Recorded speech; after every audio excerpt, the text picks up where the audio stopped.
This will be a response to Anubis2814. Sections are timestamped. As usual, I start off with minor errors just to get those out of the way. The meat is in the middle when I talk about race mixing and the myth of prejudice, so let's get into it. Whiteness. What an arbitrary word that means nothing yet everything in this nation.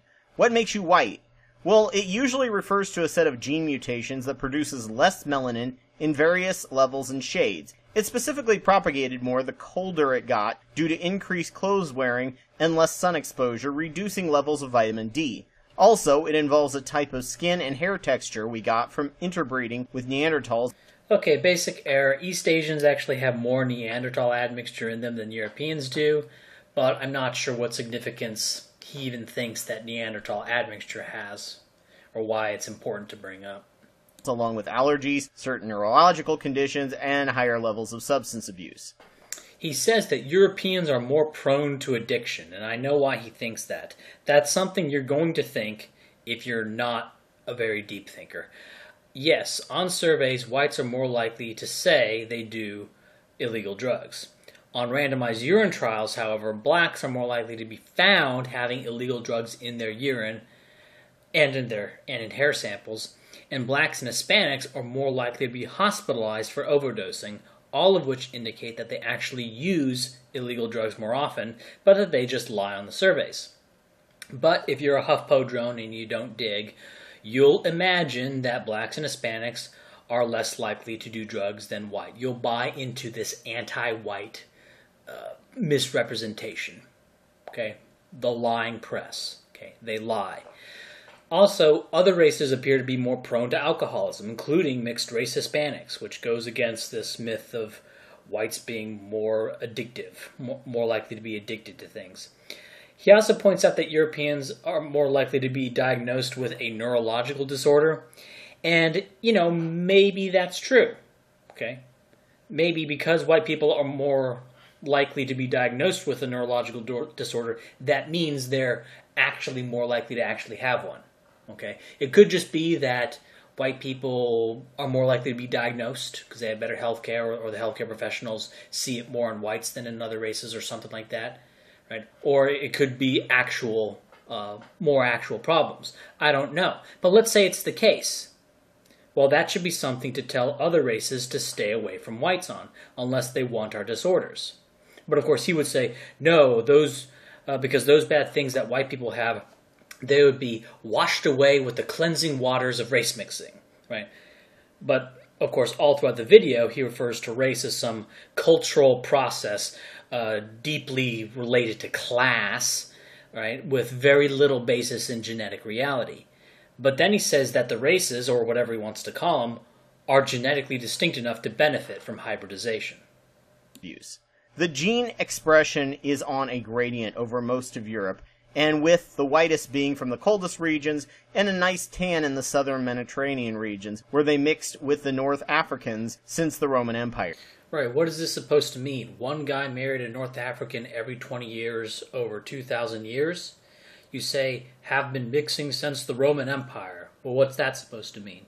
Here's a table of purported North African admixture in various Mediterranean regions. We can see what those are. If you want to say how much admixture there is, say how much admixture there is, not this vague thing, have been mixing since the Roman Empire. What I think you're trying to do is give an impression that there's a lot more mixture going on than there actually was by pointing to the length of time it went on as opposed to the degree. Cousin marrying is still not really stigmatized in much of Europe. Cousin marriage is not looked down upon in Europe. Like, what a weird thing to say, since he lives in the European world, and his own taboo against cousin marriage comes from that world, the same taboos they have among whites in the US, in Canada, in Britain, in France. The very fact that, saying that cousin marriage is not looked down upon in Europe is seen as an insult is because the Europeans themselves do, in fact, stigmatize cousin marriage. At least in Holland, the US, and the UK, there have been debates on cousin marriages, and it's framed as a debate about the freedom to do destructive things. Nobody in these debates extols the virtues of cousin marriages. How weird to say that cousin marriage is not looked down upon in Europe. Certainly, at least Africa and the Middle East have much higher rates of cousin marriage than Europe do. I mean, Anubis just says all of these weird, false things, and they're all negative about whites. I don't know where he gets all these talking points. I don't know why he keeps saying the things that he says. In the US, that was completely taboo. With the rise of eugenics and Darwin's theories completely abused. Yeah, the people in this photo were almost certainly biblical creationists, and were the kind of people to protest against the teaching of Darwin's evolutionary theories in school. But more specifically, and more importantly, Darwin himself was opposed to race mixing in humans.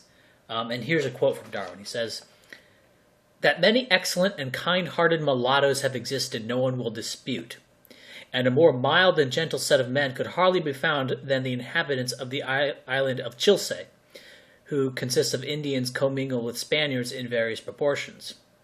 On the other hand, many years ago, long before I had thought of the present subject, I was struck with the fact that, in South America, men of complicated descent between Negroes, Indians, and Spaniards seldom had, whatever the cause might be, a good expression.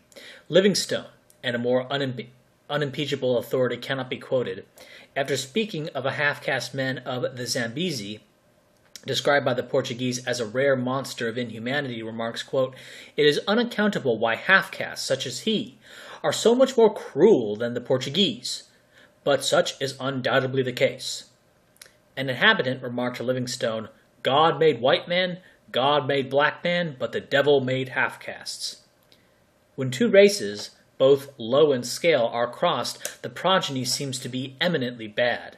Thus the noble-hearted Humboldt, who felt no prejudice against the inferior races, speaks in strong terms of the bad and savage disposition of Zambos, or half-castes between Indians and Negroes. And this conclusion has been arrived at by various observers. Now you could say Darwin didn't have, particularly deep or quantitative ideas about the effects of race mixing. Okay. But to say that to oppose race mixing is to pervert what Darwin thought is eminently false. While there are white supremacists with high levels of African in them that just express as white skin phenotypically. Right, here's another example of Anubis just not investigating anything. The DNA test that they used on that show, showing Cobb being 13% African or whatever, that was done by a company called Ancestry by DNA. It uses 176 SNPs. Ancestry.com's test, on the other hand, uses 500,000 SNPs, okay? And this test found Craig Cobb to be 100% European ancestry. The Ancestry by DNA, right, the one they used on that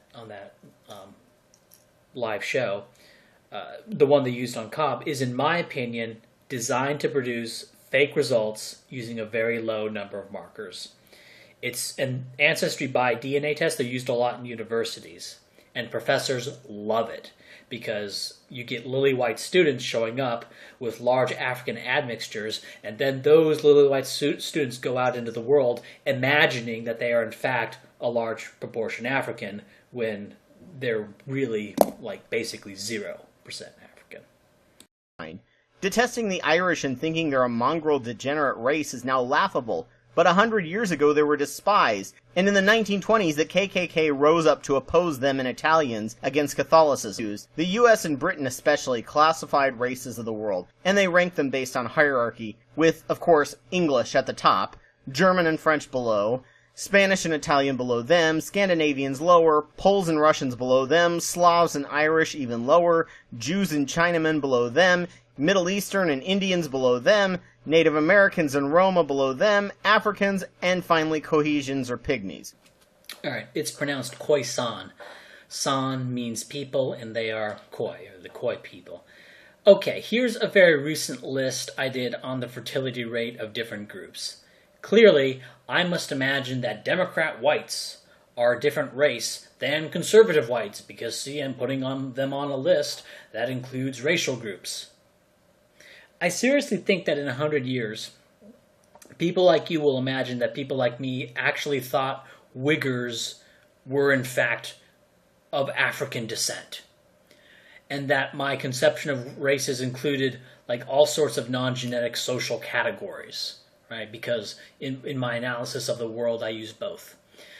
And the thing is, I could see this happening, and you would have like these professors and news reports saying this as if it was the results of some really deep, really profound research. And like, I'll have you know, this person, Ryan Falk, back from the early 2000s, he thought that Mormons and blacks were the same, were races. That Mormons were a separate race. Because see, he in a list of races he includes Mormons, or something like that. Now, in fact, a common slur against the Irish at the time was white nigger, and today we call a certain low kind of white person a white nigger, or Wigger for short. It doesn't mean that we think they're actually of West African descent. It just means that they act like people from West African descent.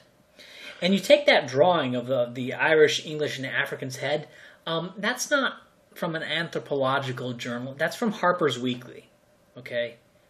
Now, what do you think that drawing from that magazine in the year 1899 represents? Do you think it represents real and then ongoing anthropological consensus? Okay, how widespread do you think that thinking was? And more importantly, we have economic data on the Irish. Okay, we can look back at indexes of job segregation in 1880, where they were about as segregated as German immigrants in terms of their employment and what kind of jobs they were doing.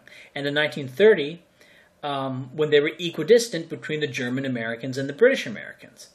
And we can look at lifetime earnings of various ethnic groups from non-farm employees in Iowa, because there was a survey on that, and we can see that they didn't earn massively less than any of the other ethnics. Okay, and a paper by Peter Baskerville looking at urban areas in Canada actually found that the Irish were more likely to earn a high income than the average Canadian in an urban area. Okay, now there's always, with these studies, there's always sampling errors of the study itself. There's also the peculiarities of the different environments that they're in, but none of this looks like the Irish were massively segregated compared to other European ethnics, or that they were like massively poorer than other European ethnics. Moreover, and from modern data, modern IQ data, the IQs of Irish are basically the same as that of Europeans from any other European country. Now, sure, you can probably find a few signs and job ads that say, Irish need not apply. But to take that and a few of these political cartoons and then claim that the Irish were considered another race, when the overall data suggests that they were actually integrating economically just as well as any other European ethnic group, okay, it's an enormous leap of faith to say, oh, these people thought they were a different race because they called them, white niggers. And there were all sorts of political cartoons, saying that they acted like blacks and that the Irish were on the level of blacks. And I mean, the hell of it is, that, the very fact that they would do that sort of an insult, that's the insult, right? These Irish people, you're so violent and you're so, uncouth that you're like black people. That was the insult. You're white people like black people. To then make the leap from that, and there's no evidence, and the evidence on the economic data, just shoots that to shit. And the basic premise of what you're talking about is it's really extreme to start with, right? I mean, if you're going to say that these people in the United States thought that the Irish were a different biological race, akin to the difference between Europeans and Africans in general, I mean, that's a really extreme thing. And for that, I mean, that is something that's going to require some evidence, and it comes from, and I think it comes from a view of the world that wants to reduce everything to class and quasi-mystical social forces and omnipresent oppression and privilege, right? It's a gilded insanity that dismisses genetics at the first instance, and where the so-called researchers spend most of their time making connections, okay, i.e. lining up all of their beliefs with each other, okay, reading each other in this really incestuous sort of thing, intellectually incestuous, rather than actually, properly establishing any particular thing that they're saying in the chain of reasoning. Over the generations, light-skinned European groups integrated and blended into the population, but no matter how much they changed their mannerisms, blacks never could blend in and be accepted due to bias against skin, and many pretty much gave up, even though some have up to 80% European genetics. But so long as the skin color was not from the European side, which is quite genetically common, they were treated as inferior. Okay, so Anubis is pushing the myth of prejudice. Now, today, whites who are more likely to vote for a Republican candidate are the whites in closer proximity to, first and foremost, black people, and secondarily, Hispanics. The whites with, really positive views of blacks. They live in places like Vermont, New Hampshire, Maine, Minnesota. This was true in 1830, and it's true today, okay? Now, the blogger Inductivist, he looked at the General Social Survey data on this, and what he found a 0.48 correlation between the proximity with proximity to blacks and disliking them. Now, for context of how profound this is, the correlation between a parent and a child's height is 0.5. Okay, so basically the relation between how much you dislike blacks and how proximate you are to them, that relation is about as strong as the relation between a single parent and their offspring's height. So that's a good sign that it's not prejudice, it's post-judice. Whites in South Africa had all sorts of laws to keep blacks out of white spaces. Now, white people who lived in places like Britain and Canada, okay, who don't have to live around blacks, they thought that apartheid was just terrible. Okay, another great episode that goes against this myth of white prejudice against blacks is that a large number of free blacks migrated to Philadelphia and New York in the early 1800s. Now, this was before the Civil War and before general emancipation of the slaves. So these blacks were the cream of the crop. Okay, they were the ones who started out as slaves and earned their freedom when nobody else, when 95% of the black slaves were not able to earn their freedom. They didn't get it from Lincoln's emancipation. They had to do other things. They had to find another way to earn their freedom. Okay, so these are like the elite blacks. And historians at the time document how, at first, the white population, when this first started happening, when they first started moving into Philadelphia and New York, at first they were a little bit hostile to them. But then over time they became less hostile and they stopped discriminating in housing and employment.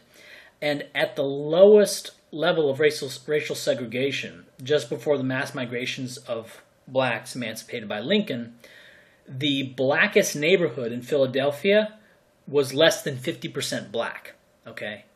Like, they weren't ghettoized. The blacks were distributed among the white neighborhoods. But of course, once the general black population started flooding into the northern cities, that was when you started to have widespread residential segregation, and the businesses stopped hiring blacks. In fact, I'll quote Thomas Sowell here in from Black Rednecks and White Liberals. Here's the way he describes it, I think, is a bit better. He says, quote, "The sheer numbers of these new black migrants from the South not only overwhelmed the relatively small black populations in northern cities demographically in the early 20th century, their very different behavior patterns shocked both blacks and whites at the time, as witnessed by adverse comments from earlier black settlers and the black press. denouncing the new arrivals from the South as vulgar, rowdy, unwashed, and criminal, right? Like the earlier black settlers being the ones who earned their freedom before Lincoln's emancipation, right? Continuing. Nor were these conclusions without foundation. For example, a study in the early 20th century Pennsylvania found that the rate of violent crimes by blacks who had migrated there was nearly 5 times the rate of such crimes by blacks born in Pennsylvania. Right? The blacks born in Pennsylvania being those who earned their freedom earlier. In Washington, the rate of births out of wedlock more than doubled, with a large influx of Southern blacks in the late 19th century. Skip here.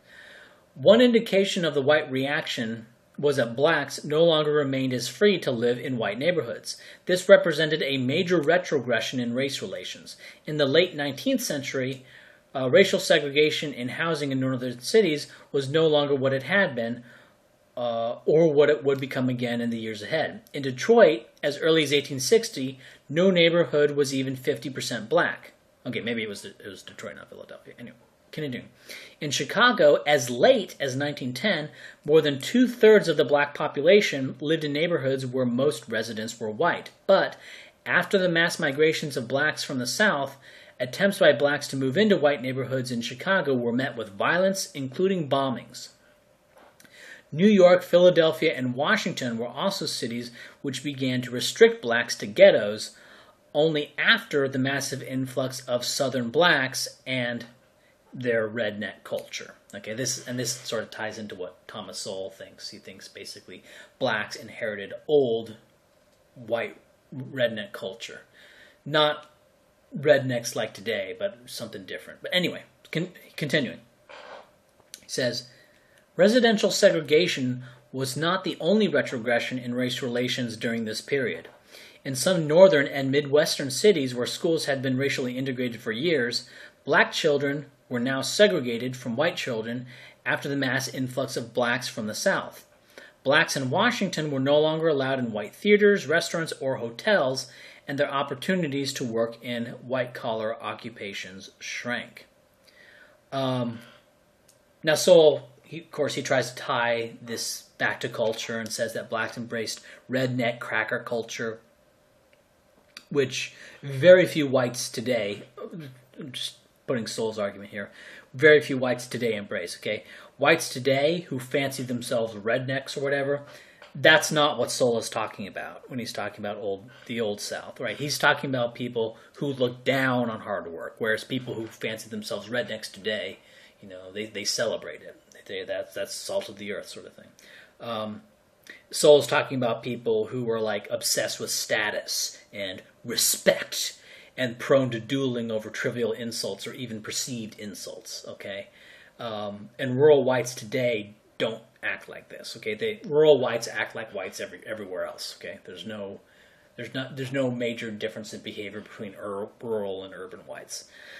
So what Sowell is saying is that this, and he actually has a lot of evidence where he talks about whites in the South in the past being basically like gangs, and he also talks about like the Celtic fringe. I don't want to get into that. I actually have a genetic theory for that actually the people who first populated the southeastern United States actually descended from parts of Scotland and Ireland, and that their behavior was actually a function of their genetics, not some amorphous sui generis culture. So anyway, I know what Sowell's thesis is. I don't agree with it. His cultural explanation does explain the past up until we start getting good IQ data. But so does a genetic explanation. And a genetic explanation has much more explanatory power for the world today. But your idea, okay, end the digression.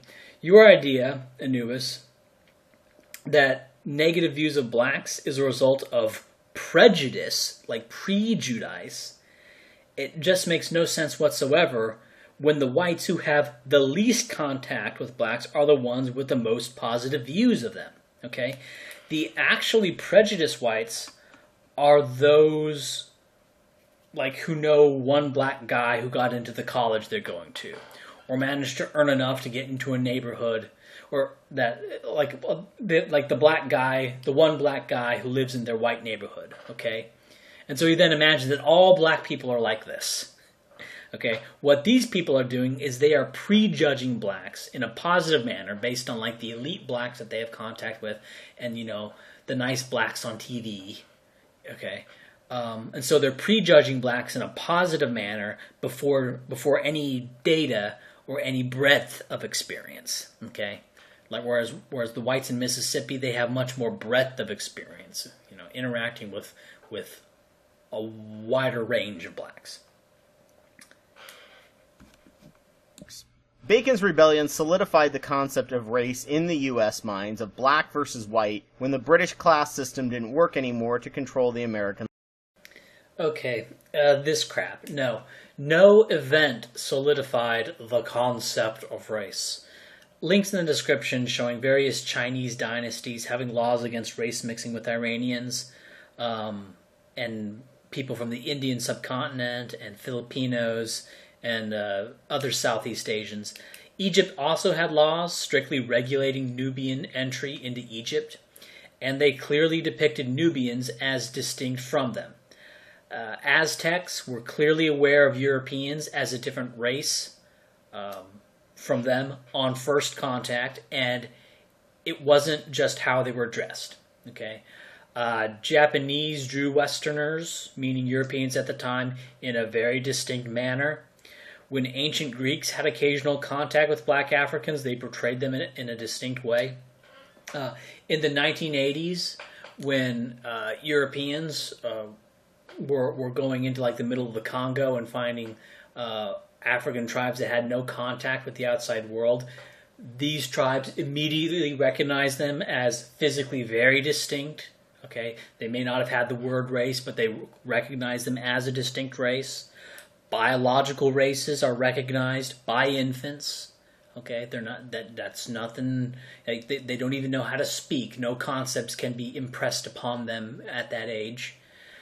Race is recognized immediately by all people on first contact. It's not something that has to be taught. It's not a cultural process or social convention. You're repeating this kind of social science.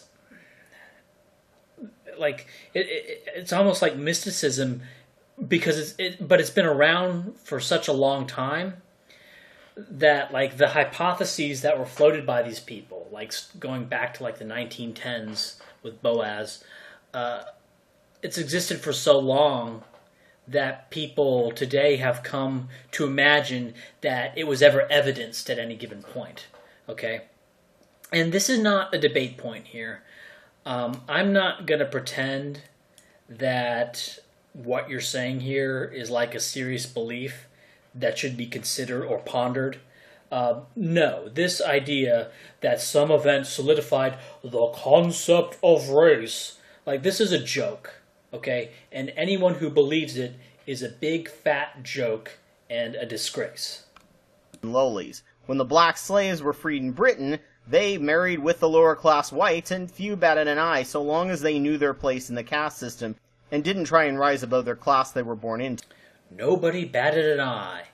In 1833, there were about 13 million people in the UK, about 10,000 blacks in the UK. In the United States, the states that had laws against race mixing were the states that were full of blacks. Okay, this was Virginia, Maryland, North, South Carolina, Georgia. States with fewer blacks had fewer or even no laws against race mixing. Okay, states like New Hampshire, Vermont, Maine. And the UK is basically a lily-white state where the black population was less than 1/10 of 1% of the population at the time. States like that in the US didn't have race mixing laws either. Okay, the population wasn't big enough for the issue to even bubble up to relevance. The entire purpose of sex is to wash bad genes out, often caused by genetic damage. The closer related you are with someone else, the dirtier the water is. Through genetic recombination, you can even duplicate prior harmless genes that become harmful. There's a link in the bottom bar about how incest works. Eugenics and the ideas of being pure breed white came about at the same time that we created dog breeding and a ton of inbreeding that led to pure breeds to be some of the most genetically sickest and most psychologically temperamental dogs out there. During the 1900s, Britain was obsessed with the idea of maintaining and keeping the British race pure, especially the upper class. British, of course, excluding Irish and Scottish. America is a melting pot. We reduce the amount of inbreeding at a dramatic rate just through immigration. In Britain, everyone is at least fifth or sixth cousins, and the people there were more closely related before rapid transportation. We Americans are mutts. You can't tell from our distinctive physical features what regions we are from. Africans actually have less genetic disease afflicting them than us whites, thanks to less isolation and more crossbreeding. Some master race we are. The worst of this is mostly caused by the fact that so many of the royals generated offspring in the general peasantry, and they were some of the most inbred people on the planet, the Habsburg Empire being the worst offenders. It's like Europe was a massive genetics experiment where they tried to see how many genetic diseases they could produce in a lab of white mice. The best thing for European genetics is the EU and US and free movement of people, as they need to have some fresh mixings of genes. Mixed-race kids with very distant haplogroups are even less likely to have genetic diseases, as they can wash out even more genetic problems. All regions groups have specific genes. The more mixing you have, the higher chance you have of getting nothing but good genes. Okay, so he pushes massive health benefits of race mixing, and he does this with a mechanism of avoiding inbreeding depression. Now, at first glance, whatever benefit this might be, we can see that Iceland, despite only having a population of about 320,000, has one of the highest life expectancies in the world. And the population is so genetically inbred that it's actually useful for genetics researchers, as apparently like they all descend from a single family tree. In fact, there's a service in Iceland called Icelandingabok, which allows people to look each other up and make sure they're not second or third cousins before dating. So when you have a breeding population, one that is far smaller than anything that white nationalists are advocating, having one of the highest life expectancies in the world, it should give pause regarding the size of whatever benefits you think there are to race mixing. Okay, if one of the most genetically inbred populations on the planet, or at least with such a small breeding population, far smaller than anyone's actually advocating, has one of the highest life expectancies, well, if what Anubis is saying is true about race mixing is true and significant, we would expect Iceland to have a shorter life expectancy and lower IQ than other European countries. I wrote an article on the alternative hypothesis about race mixing, and there's basically no noticeable health effects of race mixing. The closest you have to any empirical example of mixed-race populations being healthier is Hispanics, since they live around 82 years, whereas on average whites live 78. Okay, so that looks, at first glance, like a big benefit, but this falls apart, though.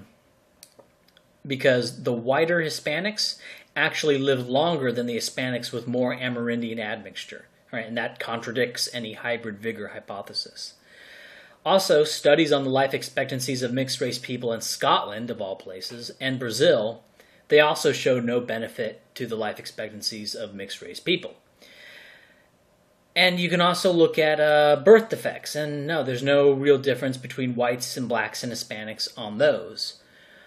But even if there were, okay, you'd have to figure out if that has anything to do with the effects of mixture, or if it's just part of the characteristics of one of the races being mixed, right? I.e., let's say Hispanics lived longer and had fewer birth defects than whites.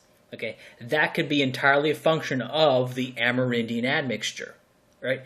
And Amerindians, were they unencumbered by having all this white admixture in them, they would live even longer and healthier, right?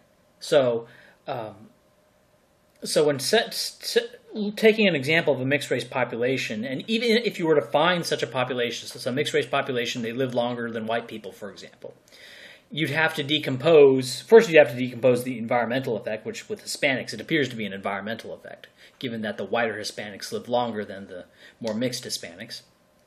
But secondarily, like, you'd have to try to figure out what the components are, right? If an Amerindian, like if a full-blooded Amerindian on average lives 86 years, and a full-blooded European lives on average 78 years, and then, 50-50 splits live on average 82 years, well, that's, kind of what you would expect, right? Just, and Anubis, he speaks in broad generalities, talking about the Habsburgs and examples of extreme inbreeding.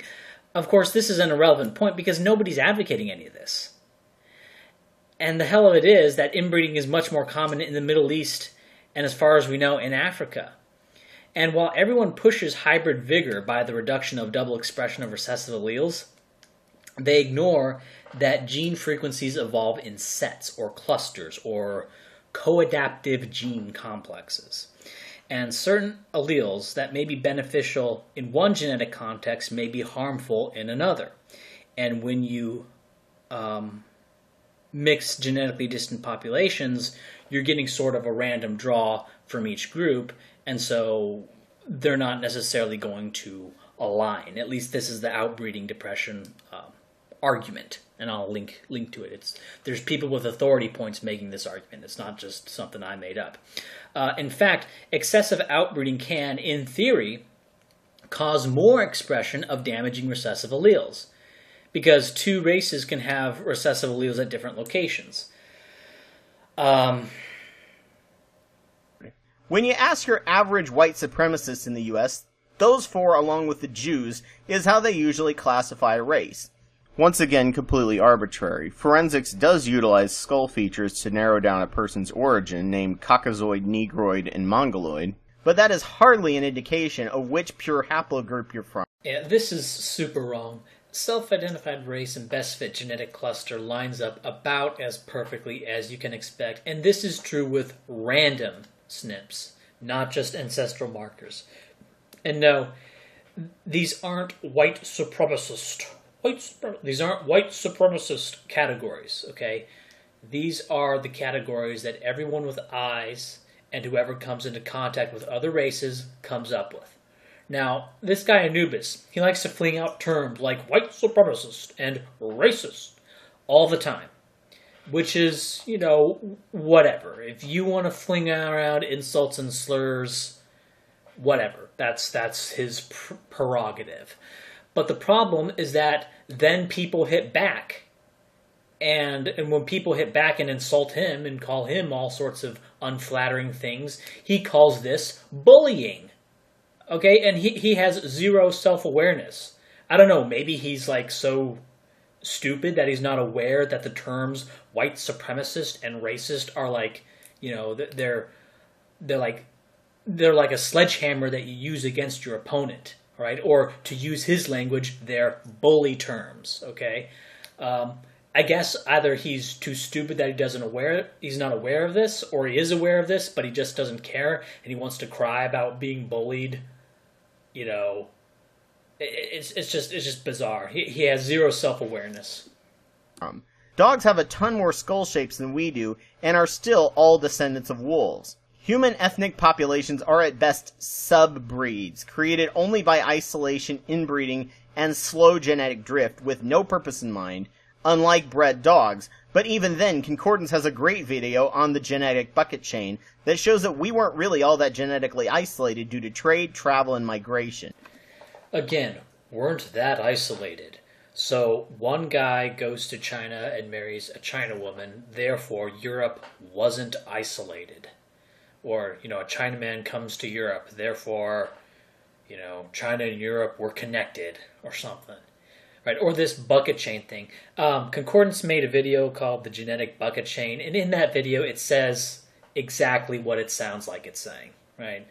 And so it doesn't need a video, right? It's just, Chinese breed with Indians, Indians breed with Persians, therefore there's sort of a connection between Chinese and Persians, therefore we're all connected through this bucket chain. So it's completely vapid, and what's supposed to be the point of that? Okay,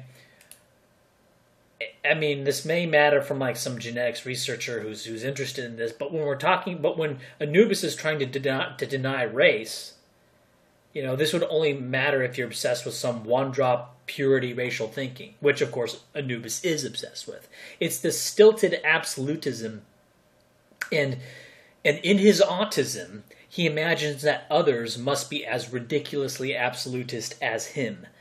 And the reality, though, is that 1% African admixture is 1%, not 100%. And the races are still very, very discrete from each other. And most people understand this. Most people get this. Most people aren't like a stupid computer program where if it's not the exact value, it doesn't exist or something. Like, most people understand this and get this, right? It's Anubis who is the one who is too dumb to keep up. 1, 4, 5, or even 12 doesn't even begin to cover a descriptive enough range of races to describe the haplogroups and lump them into categories. There is more genetic diversity on the continent of Africa than there is in the rest of the world, many with European, Asian, and Polynesian traits. If we're gonna go down to define race, it would include the 8 major haplogroups of Africa, from the very tall, thin Maasai to the very short Cohesians. If you were to define race, these 8 groups, along with maybe Neanderthal-related Eurasian Americans and Denisovan-related Oceanics, would make up 10 racial groupings that would make so much more genetic sense than the yellow, red, black, and white Jew we arbitrarily define based on how melanin expressed. He just mangles everything. Oh my God, like, Jews are complicated. There's a Jewish religion, but there's also a Jewish ethnicity that has genetic correlates. There's, genetic differences between Ashkenazi and Sephardic Jews and other subtypes. You can also find genetic correlates for French and Germans, right? These are ethnicities with genetic correlates. And the terms red man, yellow man, white man, black man, these are colloquialisms that only the dullest among us take hyper-literally. Again, Anubis is so stupid as to take these colloquial color terms for racial groups far more seriously than the average person does, and he imagines that the people he thinks he's arguing against are as stupid as the absolutist conception that he holds in his head. Right? And the average person knows what Jews are. They're like a certain ethnic, religious, cultural, and somewhat genetic group. And it's a little bit fuzzy. Everyone understands that, but Anubis then imagines that the distinction between European and Jew is analogous to the distinction between European and African. Okay, but he doesn't understand that when European and Jews are talked about, and then Europeans and Africans are talked about, they're not the same kind of category differences. He doesn't get that, right? The average person intuitively gets that. I can talk about let's talk about white people in aggregate compared to Mormons, and then white people in aggregate compared to Africans, right? Mormons aren't a race. Okay, but you can still do those sorts of comparisons. You're not necessarily calling Mormons a different race, all right? And, with Jews, it was they're not really a different race, but they are genetically distinct from all other Europeans in other ways. But see, he doesn't get that kind of nuance and flow. Now, regarding Africans, he does it again. I agree, Africans should be subdivided into more groups. I've said this for a long time. But that doesn't mean that we can't then genetically or phenotypically distinguish Europeans from East Asians, from Hindi, from Arabs, or from Polynesians. Okay, it's like Anubis has this primitive brain that doesn't know what categories are. Again, it's like the stupid program that you have to enter in the exact commands, otherwise it crashes. They went so far as to believe and protect the obvious farce of the Piltdown Man as evidence that humans evolved in England and therefore were the first and best, and we all evolved from them as distorted form, even though scientists pretty much of every other nation that saw it believed it to be bullshit. Yeah, the Piltdown Man was exposed in 1953, and it was 3 British guys who did it. this idea that the Piltdown Man was used to promote, I don't know, British superiority, this sounds like another one of these fake third worldist narratives, these fake social justice narratives, you know, right along there with Irish people weren't considered white, or, you know, X event led to the concept of race, or like, you know, white people treated black people unfairly solely because of the color of their skin. Like all these little fake stories that are demonstrably false. It sounds like another one of those.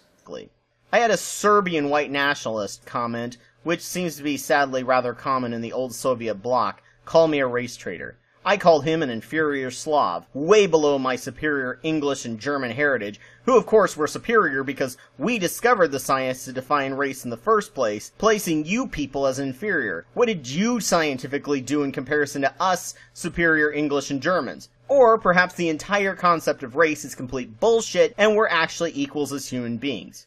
He didn't get it. Must be that inferior Slavic brain not being able to grasp complex concepts. Or possibly financial stress lowering IQ and increasing racism. Okay, this is quintessential. This is classic Anubis, right? He goes out with a little jab about those studies about... Okay, here's what he's talking about, right? He's talking about studies that tell poor people to think about money, and then they give them an IQ test, right? They tell them to sort of ruminate about their financial situation, and then they give them an IQ test. And I guess what he's trying to say is that he doesn't know what a baseline is. Like, yes, when a poor person is told to ruminate on their finances, they score about 11 points lower on an IQ test than when they're not told to ruminate on their finances, right? If you just give a poor person an IQ test to say it's an IQ test, and you know they score a certain number, but if you tell them to ruminate on their finances, on average they score 11 points worse. Okay, so that's something he's not telling you. Now, does that show that, you know, being poor causes you to have 11 lower IQ points? No, because the baseline where you don't tell them to ruminate on their finances, you know, doesn't actually show them scoring any lower. But like so what, right? How much does one then generalize on the results of these studies on poverty and IQ? How does one then generalize this onto the rest of the world? Okay, but he doesn't explain any of that. He just does these drive-by assertions. Like, I had to explain it to you. In order to respond to his little drive-by, I had to explain to you like what the tests he's talking about actually did. Okay. And then he does this, you know, he's this anti-Slav Nordicist thing, right? And he doesn't explain it. He just does this little drive-by insinuation that if you recognize race, you have to be some sort of Nordic supremacist.